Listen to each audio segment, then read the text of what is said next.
কালীঘাটের কাকুর শারীরিক পরিস্থিতি কিরকম, হার্টের কন্ডিশন কিরকম তা জানতে এবার বিশেষ পরীক্ষা নেবে এসএসকে। সুজয় কৃষ্ণ ভদ্রের বিশেষ পরীক্ষার উদ্যোগ নিচ্ছে এসএসকে। জানবো, আমার সঙ্গে রয়েছেন প্রতিনিধি অর্পিতা। দেখো, তোমাকে জানাই যে কালীঘাটের কাকু ওরফে সুজয় কৃষ্ণ ভদ্রর মানসিক চাপ কতটা এবং এর জন্য তার হৃদযন্ত্রে কি প্রভাব পড়ছে তা জানতে এবারে ট্রেস এমপিআই টেস্ট করাতে চায় এসএসকেএম হাসপাতাল।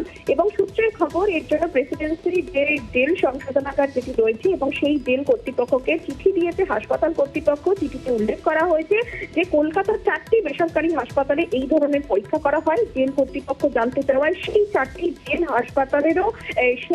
হাসপাতালেরও তালিকা পাঠিয়েছে এসএসকেএম কর্তৃপক্ষ। এবং এর আগে এই হাই প্রোফাইল বন্দীদের নিয়ে যেহেতু বিতর্ক তৈরি হওয়ায় এবারে সুজয় কৃষ্ণের মানসিক স্বাস্থ্য পরীক্ষা নিয়ে এসএসকেএম এর আবেদনে সাড়া দেবে কিনা তা জানতে চেয়ে আদালতের দ্বারস্থ হতে চলেছে প্রেসিডেন্সি জেল কর্তৃপক্ষ, তেমনটাই জেল সূত্র থেকে খবর। ধন্যবাদ।